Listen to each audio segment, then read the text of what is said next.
শুরুতেই জানিয়ে দেব সুরক্ষিত তেল আবিবে হিজবুল্লাহর 250 ড্রোন ও ক্ষেপণাস্ত্র হামলা। জানিয়ে দেব উত্তাল পাকিস্তান, ইমরান খানের সমর্থকদের সঙ্গে পুলিশের ব্যাপক সংঘর্ষ।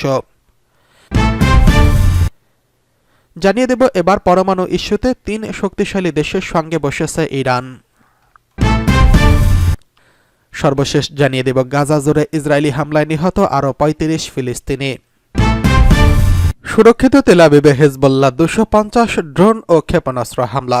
ইসরায়েলের অভ্যন্তরে ভয়াবহ হামলা চালিয়েছে ইরান সমর্থিত লেবাননের সশস্ত্র আন্দোলন হিজবুল্লাহ। গোষ্ঠীটি এক বিবৃতিতে বলছে তারা লেবাননের মতো দক্ষিণ ইসরায়েলে আদ-শোত নৌঘাঁটিতে এক ঝাঁক ড্রোন সহ বিমান হামলা শুরু করেছে। পরে আরেক বিবৃতিতে তারা জানিয়েছে তেল আবিবের এক সামরিক লক্ষ্যবস্তুতে উন্নত ক্ষেপণাস্ত্রের ব্যারেজ এবং ড্রোন হামলা চালানো হয়েছে। এএফপির সাথে যোগাযোগ করা হলে ইসরায়েলি সামরিক বাহিনী নির্দিষ্ট হামলার দাবির বিষয়ে মন্তব্য করেনি। তবে টাইমস অফ ইসরায়েল এক প্রতিবেদনে জানিয়েছে বেশ কয়েকজন ইসরায়েলি এই হামলায় গুরুতর আহত হয়েছেন। পেটাহ টিকভাতে রকেটের আঘাতে কয়েকটি গাড়িতে আগুন লেগে গেছে। এছাড়া ভারী আক্রমণে হাইফার আবাসিক ভবন ক্ষতিগ্রস্ত হয়েছে। রকেটের আঘাতে উত্তরাঞ্চলীয় শহর মাহলোত তারশিহার একটি কারখানায় ক্ষতিগ্রস্ত হয়েছে। ইসরায়েলি সংবাদ মাধ্যম যেসব ছবি ও ভিডিও ছড়িয়ে পড়েছে তাতে ব্যাপক ক্ষয়ক্ষতি হয়েছে বলে মনে করা হচ্ছে। সংবাদ মাধ্যমগুলো জানিয়েছে হামলার আগে তেল আবিবের শহরতলির মধ্য ও উত্তর ইসরায়েলে বেশ কয়েকটি স্থানে বিমান হামলার সাইরেন বেজে ওঠে। ইসরায়েলি সেনাবাহিনী পরে এএফপিকে বলেছে হিজবুল্লাহ নিক্ষেপ করা প্রায় 250টি ক্ষেপণাস্ত্র লেবানন থেকে ইসরায়েলে প্রবেশ করছে। কিছু ক্ষেপণাস্ত্র গুলি করে নামিয়ে দেওয়া হয়েছে। সামরিক বাহিনী বলছে 24 সেপ্টেম্বর থেকে কমপক্ষে এ পর্যন্ত হিজবুল্লাহর 350টির মতো ক্ষেপণাস্ত্র ছুড়ছে। মেডিকেল এজেন্সিগুলো জানিয়েছে ইসরায়েল কমপক্ষে 11 জন আহত হয়েছে, যার মধ্যে একজন মাঝারি থেকে গুরুতর অবস্থায় রয়েছে। 2023 সালের 8 অক্টোবর থেকে হিজবুল্লাহর নেতৃত্বাধীন প্রায় দৈনিক সীমান্তে ইসরায়েলি সম্প্রদায় এবং সামরিক পোস্টগুলোতে আক্রমণ করছে। তাদের দাবি গাজা যুদ্ধে ফিলিস্তিনিদের সমর্থনে এই হামলা হয়েছে। হামাসের 7 অক্টোবরের হামলার পরপরই হিজবুল্লাহ একই ধরনের হামলার ভয়ে লেবানন সীমান্তে উত্তরাঞ্চলীয় শহরগুলো থেকে প্রায় 60,000 বাসিন্দাদের সরিয়ে নিয়েছে ইসরায়েল। সেসব বাস্তুচ্যুত বাসিন্দারা এখন ঘরে ফিরতে পারেনি বেঞ্জামিন নেতানিয়াহু সরকার। এদিকে উত্তাল পাকিস্তান, ইমরান খানের সমর্থকদের সঙ্গে পুলিশের ব্যাপক সংঘর্ষ। পাকিস্তানের সাবেক প্রধানমন্ত্রী ইমরান খানের ডাকা কর্মসূচি ঘিরে উত্তপ্ত হয়ে উঠেছে ইসরায়েল। উত্তপ্ত হয়ে উঠেছে রাজধানী ইসলামাবাদ। কারাগার থেকে দলের নেতার ডাকা বিক্ষোভে সাড়া দিয়ে ইসলামাবাদের দিকে রওনা হয়েছে পিটিআইয়ের হাজার হাজার সমর্থক ও নেতাকর্মী।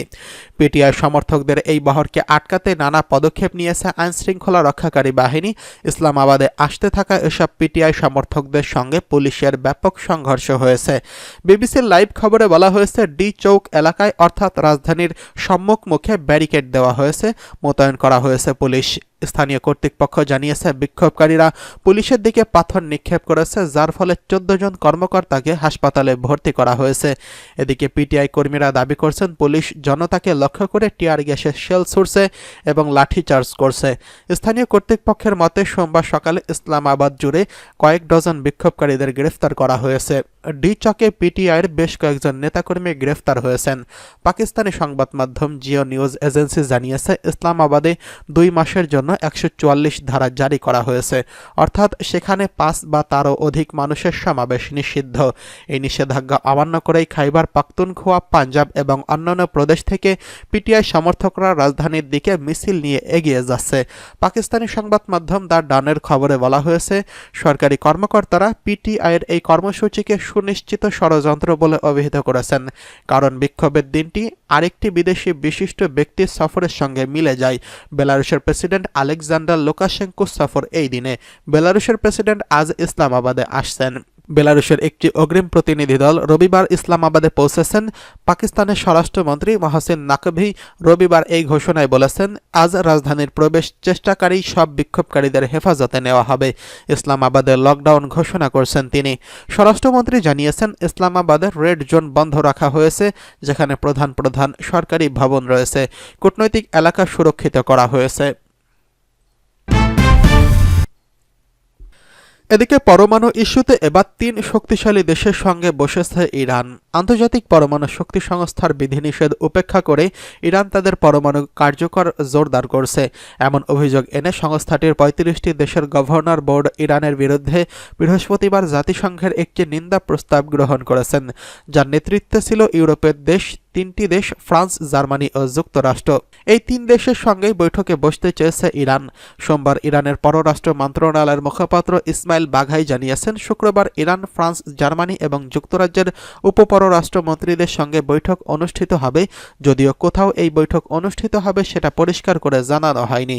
পরে এক বিবৃতিতে পররাষ্ট্র মন্ত্রণালয়ের মুখপাত্র বলেন, বৈঠকে ফিলিস্তিন ও লেবাননের পাশাপাশি সামরিক, পারমাণবিক বিষয়সহ বিভিন্ন আঞ্চলিক ও আন্তর্জাতিক সমস্যা নিয়ে আলোচনা করা হবে। বাঘাইয়ের এই বৈঠকটি সর্বশেষ জাতিসংঘের সাধারণ পরিষদের বার্ষিক অধিবেশনের পার্শ্ব বৈঠকে দেশগুলোর সঙ্গে অনুষ্ঠিত আলোচনার ধারাবাহিকতা হিসেবে উল্লেখ করা হয়েছে। তবে ইরানের এই পদক্ষেপটি এমন সময় নেওয়া হয়েছে যখন তাদের পারমাণবিক কর্মসূচি নিয়ে উত্তেজনা বৃদ্ধি পাচ্ছে। সমালোচকদের আশঙ্কা, কর্মসূচিটি লক্ষ্য করে পারমাণবিক অস্ত্র তৈরি হয়েছে, কিন্তু তেহরান তা বারবার অস্বীকার করেছে। এছাড়া সম্প্রতি আইএই এর প্রধান রাফায়েল গ্রোসি সম্প্রতি তেহরান সফরে এসেছেন, যে কারণে ধারণা করা হচ্ছে সফরে উল্লেখযোগ্য অগ্রগতি হয়েছে। গ্রোসির সফরের সময় ইরান অস্ত্র উৎপাদনের জন্য নির্ধারিত মানে ৬০% পর্যন্ত বিশুদ্ধতা সমৃদ্ধ ইউরেনিয়াম সংবেদনশীল মজুদ সীমাবদ্ধ করার জন্য আইএই এর দাবিতে সম্মত হয়েছেন। প্রস্তাবের প্রতি প্রতিক্রিয়া জানিয়ে ঘোষণা করা হয়েছে যে এক নতুন এবং উন্নত সেন্ট্রিফিউজ চালু হয়েছে। সেন্ট্রিফিউজগুলি গ্যাসে রূপান্তরিত ইউরেনিয়ামকে অন্তত উচ্চ গতিতে ঘুরিয়ে তার মধ্যে ফিসাইল অটোস্টপ এর পরিমাণ বৃদ্ধি করে।